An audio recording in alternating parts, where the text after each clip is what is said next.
Alright, what's going on, guys? I've been wanting to do this, I guess, questions and answer video for a while. I've been getting hit up a lot to do it, so had a little bit of time today, just here at the garage. Hopefully the light's good. I got the garage open, super bright, so I got the shades on, but yeah, so if you guys want, let's get cracking.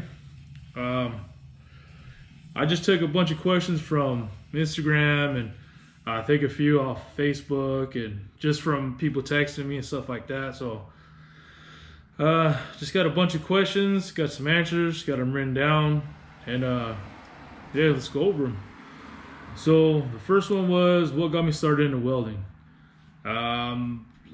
Say about 6-7 years ago, I worked down in California, worked Southern California, Central Coast, worked out on the oil fields, and we ran pipelines. We built all kinds of oil field stuff. We built splitigators, we worked on wells, things like that, worked on the rigs, and I just work around a bunch of dudes out there welding, and we were all getting in. And sometimes you had downtime, so you're like, hey, let me fire up on your machine and let me run a couple beads. So sure enough, you get with a good welder to help you out. He'll set the machine up. Hey, you know, go for it, fire up, and you'll fire up. And of course, it look like garbage. And then be like, hey, you know, try this, do this, adjust the settings a little bit, and you know, go from there. And a lot of the times, if you get in the oil fields, you can get on as a helper, a welder's helper.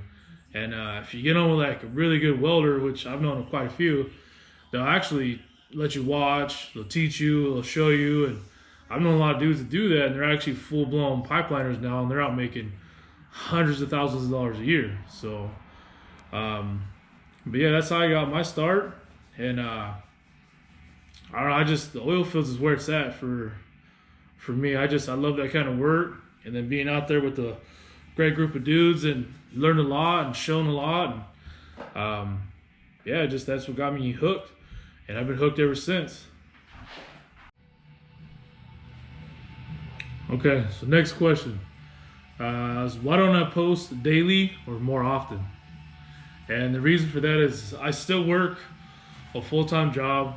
I work as maintenance or millwright for a locomotive facility, and work there full-time, work a lot of hours. I do my business on the side.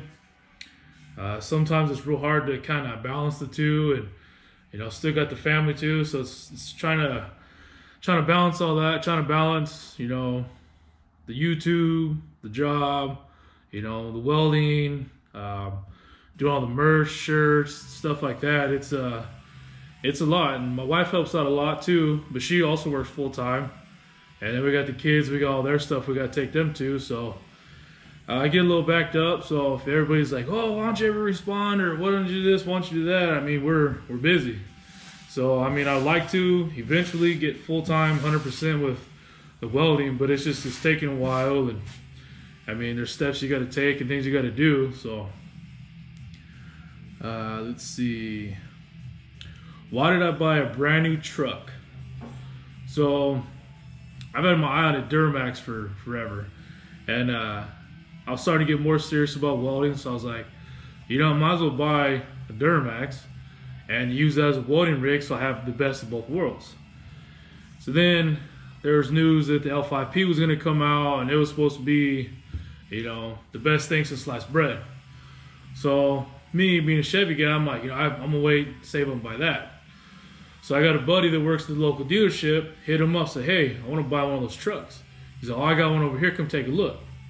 So I wanted an LT, just, you know, something has some bells and whistles, but not all leather, sunroof, and everything like that. So I bought this truck, which is an LT. It's a 17's brand new at the time, and I got a smoking deal.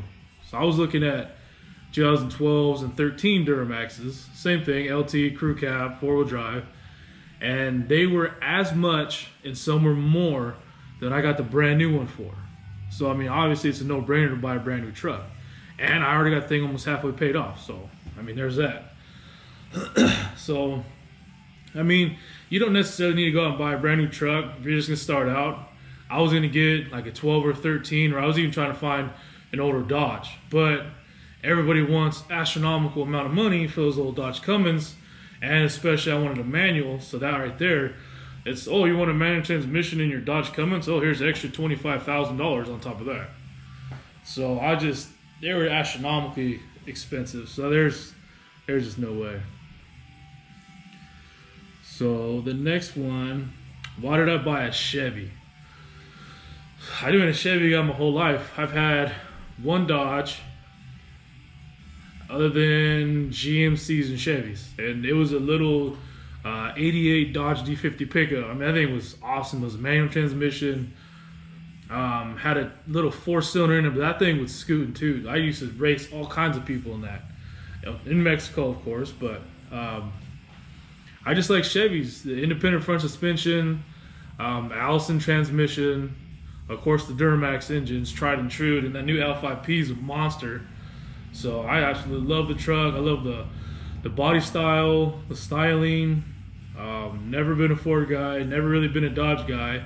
I was looking at a Dodge before I bought this for just the price. But then this one came up and I was just absolutely had to get it. So that's why I picked Chevys. I've never had any problems. I've never broke down.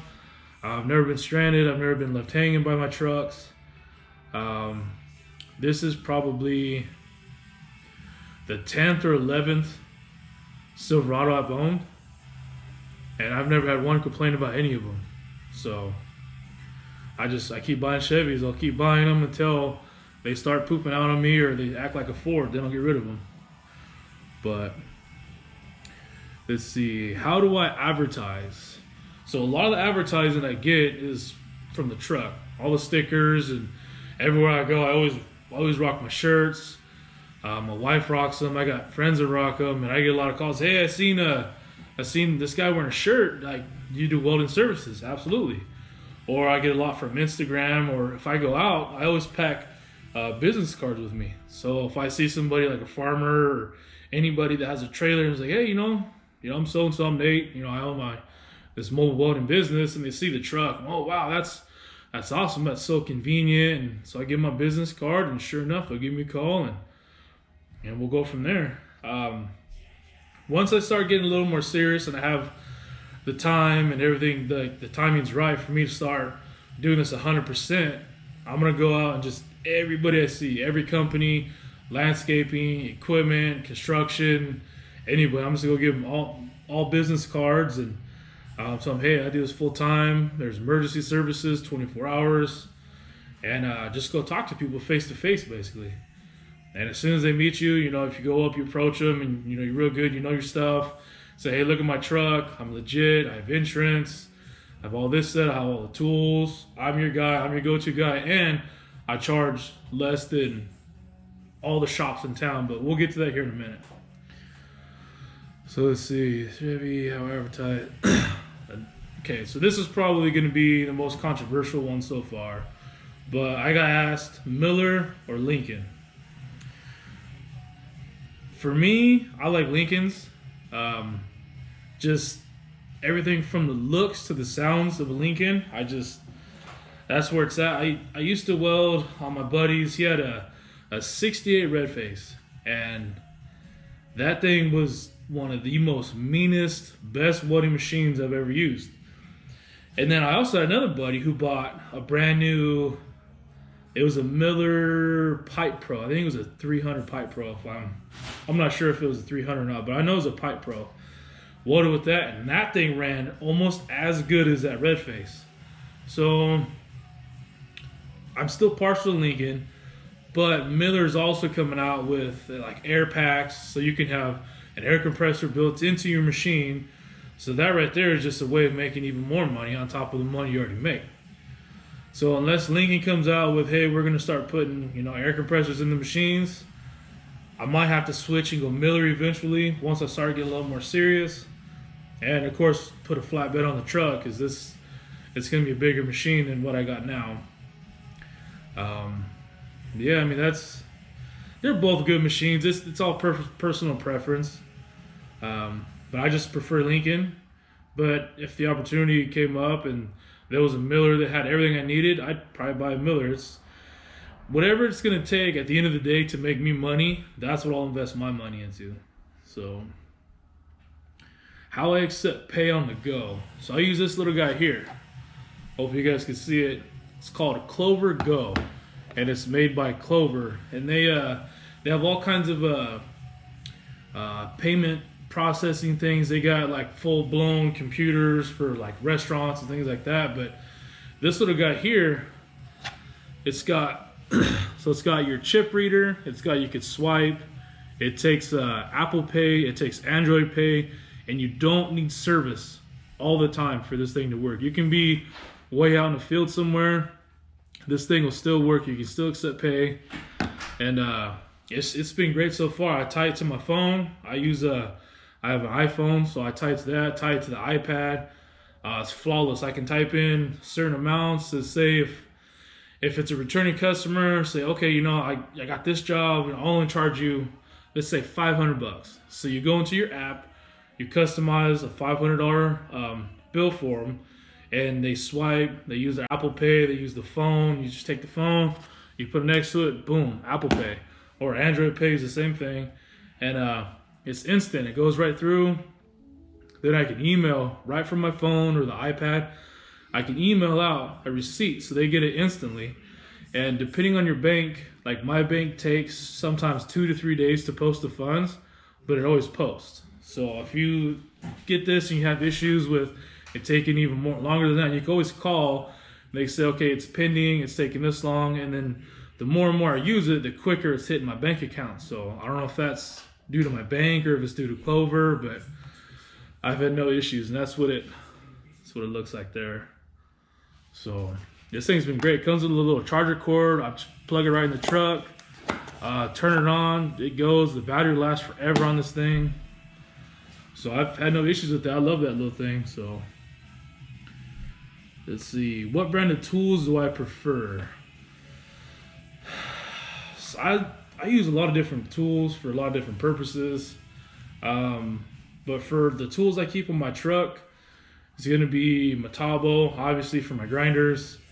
I have a lot of Milwaukee tools. Fine, you guys know, you see me use Fine all the time. Bessie clamps, I have hundreds of Bessie clamps. Southwire, they've been real good. I use those for my welding leads. I now have extension cords by them. Being out in the dirt, getting wet, I mean, I've had no issues at all with them. Benchmark abrasives for all my abrasives. Wilton, my vise, this guy here is Wilton. I also have some Wilton tools in the toolbox in the truck. I use some Snap-on, but that's more for, I guess, when I have to work on my machine, or if I have to tear something apart to work on, I'll use Snap-on. A lot of Empire levels, magnets, squares. I have Proto tools I use. And then I have all my other tools like at home for the toolbox for around the house and, you know, things like that. But those are my main tools I keep in the truck. And I'm sure I forgot some, but what camera do I use? So I use a GoPro 7 Black, and this thing's been awesome. I've had one battery that I don't know what happened to it. It wouldn't turn on the camera. It was fully charged. I let it set for a few days, recharged it. Things will work good now, and that's the only issues I've had with the camera so far was just the battery. So it's not really a camera issue, it's a battery issue. But I mean, they're cheap. I just bought a couple more off Amazon for like 15 bucks each, so it's not bad. So let's see, well, how long have I been welding for? On and off for 5 to 6 years, but probably the last 3 years I've taken it a little more serious. I actually went to welding school for 2 years, and it was through a college, and got my associate's degree, and I got certified in welding. So I worked full-time during the day, and I went 2 times a week at night to welding school, and then I did my welding in between. So I mean, you gotta hustle if you guys want this, and I mean, I want this more than anything, so I try to put in the time and hours in it. It paid out. Now I'm making a whole lot more money doing what I'm doing now than what I could ever imagine. So if you guys want to do it, you just got to stick to it. Do it. It's gonna be rough. It's gonna be hard. Sacrifices have to be made, but it is 100% worth it in the end. I can't tell you how it is to wake up, come out here, see the Duramax, have all my tools, fire up, go to work and get paid to have fun. Like, that is the best feeling ever. Okay, so let's see, next one here is, why don't I pipeline? So I used to work in the oil fields. We built pipelines, but I never actually welded on the pipes for the pipelines. I welded like the culverts that go underneath the road crossings. That's just where the pipe slips through. It's like a big cover that the pipe goes in so it can't get squished. I've welded on those. But pipelining is hard. It's hard on your family. It's hard on, you. You're away from home. You're always somewhere else. It's always out in the middle of nowhere. And if I didn't have, everything that I have now, I could probably go out and pipeline and do that, but it'd only be fun for a couple of years until I was ready to settle back down. But there's a lot of sacrifices in pipelining, and I think it's awesome. Pipelining is super cool. I met a lot of super people out there on the pipelines and things like that, but doing it like between so many states, huge pipelines, like that's not for me. I mean, I do what I do here, and it's perfect for my life, my lifestyle, my wife, the kids, all that. So this right here is just enough for me, and I make really good money doing it. So yeah, it's not pipeline money, but it still works. Let's see, how do I charge and what is my hourly rate? So I tend to not tell my hourly rate because everywhere is different. So where I'm at, this is what I did. So I called around all the local shops, even a few towns over. Asked, I kind of made up a project, said, what's it gonna cost for you guys to come out here, weld this? How long is it gonna take? What do you guys charge? What's your rates? So I came up with kind of like a baseline, whatever, how much they charge, whatever fees and all the crap comes with it. I'm like, okay, how can I do this for way cheaper, but still make a lot of money and offer more services so I'm the one getting the calls and not them? So what I did is I kind of came up with a good number and I went off that. And I don't charge call out fees. I don't charge for estimates, none of that. I mean, I'm all right here in the Tri-Cities where I'm at, but I have a little general area. If it's outside of that, all I do is I charge just an extra hour to drive out there, or if it's even 2 or 3 hours, I'll just charge per hour, whatever the drive is. So there's no hidden fees. I don't do anything like that. And I still charge $15 to $20, even $35 cheaper hourly than these shops do. And I make way more money, or not way more money, but I make a good amount of money charging that much less. So it's all about where you guys are. Some guys, like, if you guys are in a real, busy place, yeah, you can probably charge more. If you're way far out, you're probably gonna charge less. It just depends on your area. But if you do your homework, you call around, you ask around, you can kind of come up with your own little thing. And it's all about just seeing what's out there. Just put a little bit out there. Just go $5 cheaper, go $10 cheaper than what you really want to charge. Get the job. Then the next job, charge $5-10 more, so on and so on and so on. But you're still cheaper than all the other shops. But yet you're getting the jobs, and you're getting it for less than they charge, but you're still making money. So that's how I did it. Is there any jobs that I won't accept? There's been a few jobs to where I'll get a call saying, hey, I got a job over here. Can you go check it out? Sure, I'll go check it out. And then I got to call so-and-so. So then I call so-and-so. So-and-so says, oh, you need to call them because they want to know. So then I got to call them. I got to get them to come out there. And then before I know it, I got to deal with 5 or 6 different people to do one job. And it gets old real quick. Yeah, it's money at the end of the day, and I have a business to run, but at the same time, that's not worth my time. If I could go to somewhere else, deal with one person, do a quick job, be done, I'm in and out. Like, dealing with people has been the hardest part about this business, that and the insurance. But, if it doesn't make money, it doesn't make sense. And if you're out running around having to deal with your time calling people, dealing with stuff, it's not worth it. So I've explained to people, say, you know what, that's not my job. I'm here to weld. Where's the welding project at? I'll get you a bid and we'll go from there. Then they say, okay, that's fine, but I need you to email him, her, and them. It's like, no, I'll email one person and then you can decide who you need to email from there. Oh, I need you to do this, I need you to do that because this is my ex-wife's best friend's house or something like that. It's too much in between. So I tell them, like, you know what, I will email you and I will give you the bid. You can do what you need to do, and if they don't understand or they don't like that, say, you know what, you might want to find somebody else because I don't have time to go around in circles and do whatever you need me to do without getting paid. If it doesn't make money, it doesn't make sense. So let's see. I guess another one would be too, I've actually had to turn some jobs down just for the sake of liability with my insurance and what they want me to do, and I can't afford to go up to the next insurance thing because the job's not going to be worth it to go up and go down. And so I've actually had to turn some jobs down. But if I was 100% on my own doing this full time, yeah, I could probably adjust that insurance, go up, do it, and be okay. But as of right now, I've had to turn some jobs down, and it's a kick in the pants. But I mean, you know, it is what it is for now. So what's your favorite process to weld?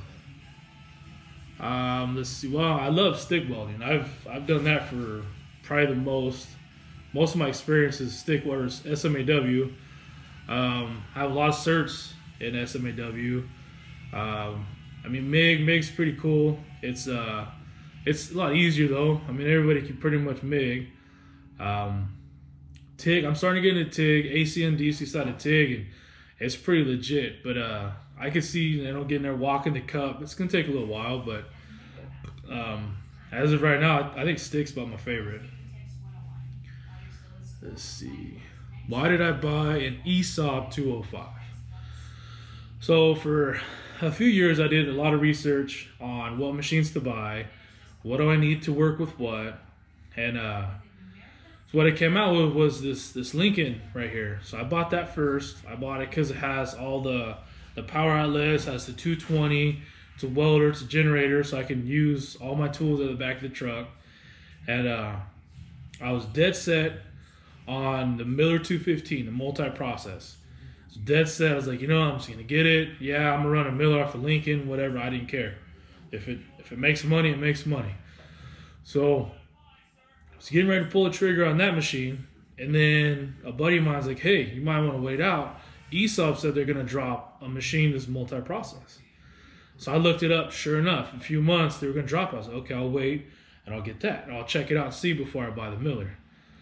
Sure enough, ESOP comes out.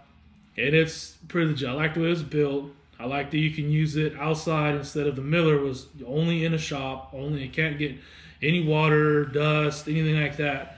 So me, I go out to dirt job sites all the time. I go way out in the farms and the mountains. I mean, I get all my stuff just covered in dirt. I need something I can throw in the back of the truck, go out there, fire up, weld, and get it done and get out of there. So that's why I waited. I bought the ESOP. And had a little issues when it first came out because I had to have it, so I ordered it, and it was, I'm not gonna say the company ordered it through because I don't know whose exact fault it was, but it was an absolute nightmare getting this thing. So I was told, okay, in 2 weeks we'll get a shipment in, you'll be on the list. You're like the 11th out of the whole truck to get a machine. Great. So that day came and went, nothing. The next day came and went, nothing. So the third day I called and said, hey, I didn't get any shipping information, nothing.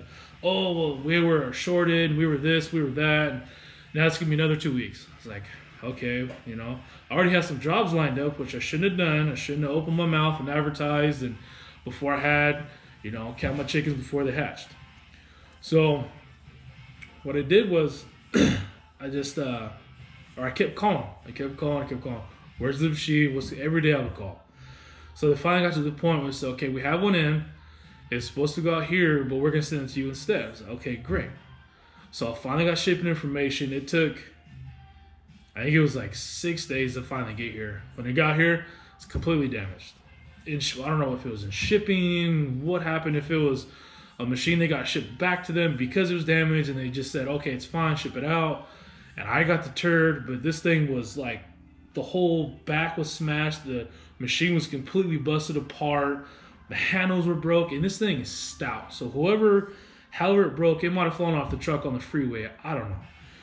So we had an epic winter that year that I bought it. So maybe the truck hauling it got in an accident, everything rolled around in the trailer, I don't know, but this thing was toast. So after waiting weeks and weeks and weeks, well, it was over a month, but waiting weeks, finally gets here and it's broke. So I called up and said, hey, this thing is destroyed. Had to send pictures, videos, all kinds of crap. Finally got a hold of one of the high up dudes at ESOB, whatever it was, try to make it right. So it sends all kinds of cool stuff, free stuff, whatever. So I finally get another machine. This machine box looked worse than the other box I got. And it took another month and a half to get it. So I was getting all kinds of free stuff in the meantime, which is cool, it was great. But when the machine showed up, the box just looked devastated. So I was like, oh, here we go again. So I actually opened the box. For whatever reason, inside the machine was flawless. It was perfect. It didn't have a scuff on it. Nothing was wrong. It was perfect condition. But it had some missing stuff, like my TIG torches was missing, or the pieces for the TIG torch were missing. I was missing contact tips for the MIG gun. The SMAW, the stinger, it was all smashed up. So I contacted them again. They sent me out other stuff, and it wasn't the actual stuff that went to the machine, but at that point, I was done and over it.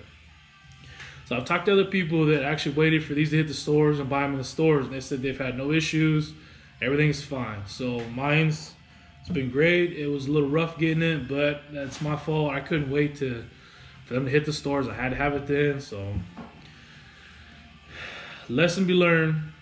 If you can wait, just wait. Let it hit the store. Don't order it. Don't, pull the trigger too soon like I did and go through all that crap. But so far, it's an outstanding machine. Using it out in the weather, and it runs unbelievably good off the generator. I'll use 120 and 220, and this thing runs flawless. It does really. I'm really impressed with it. It actually makes my nasty welds look good. So I'll keep it around for a little bit. What hoods do I use and why? So I have a Lincoln 4C hood, I have a ESOP Sentinel, and I have a pipeliner hood. My pipeliner hood, I actually have a lens from my welding teacher, and he said it's an old school lens. It's not the blues that everybody talks about them. I forget the name of them, but it's almost like it's similar to Lincoln, the True Viz or High Viz, whatever it is.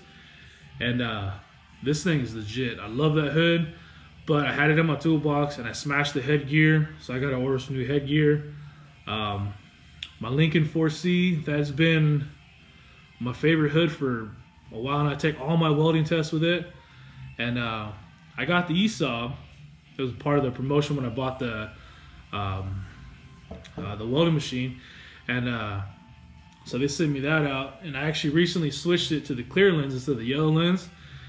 And surprisingly enough, I've actually come to really enjoy using that hood. I hated it at first. I couldn't figure it out. I didn't like it. It wasn't comfortable.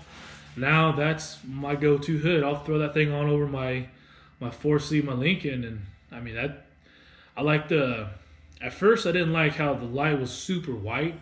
I liked it more of like a blue kind of, I don't know, I guess teal blue like my Lincoln was. But then using the ESOB, I'll just hit that button, switch from grind to weld real quick. Just gotta remember to switch it back, because if not, you'll be in for a surprise.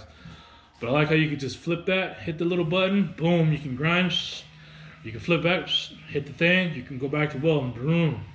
I mean, it's just convenient versus having to take my Lincoln off, or if I'm using the pipeliner, I'll use that one for mainly for stick, overhead, pipe.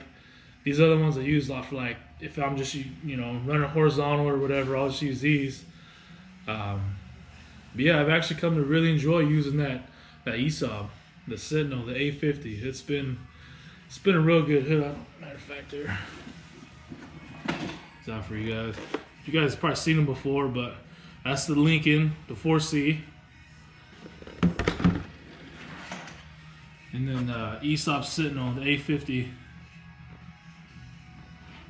And I got a massive noggin, if you can't tell.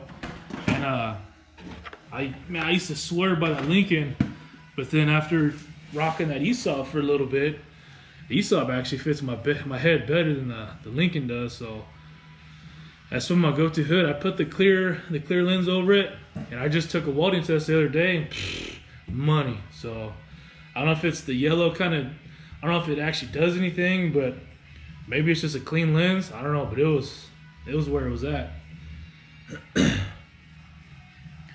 Let's see. And that was it so far. So if you guys have any more questions, feel free to leave a comment. Hit me up on Instagram. Instagram's the same as it's all Cutting Edge Mobile Welding. Or Facebook. If you guys have Facebook, I don't really Facebook too much, but if you guys are on there, I'll try to check it and answer your questions there. Or if you guys like this video, I can make more, or I can do some how-tos. Just if you guys like this video, give a thumbs up. Give me a like. That really helps me out, and it helps me put out more content and my videos do better. And if you guys want to share it to your buddies, share it to somebody who wants to see it, or somebody's thinking about getting into welding. Maybe this will help them out. And I'll just keep trying to make more videos, and make sure to subscribe. And yeah, leave me some more comments, questions, stuff you guys want to see, go over.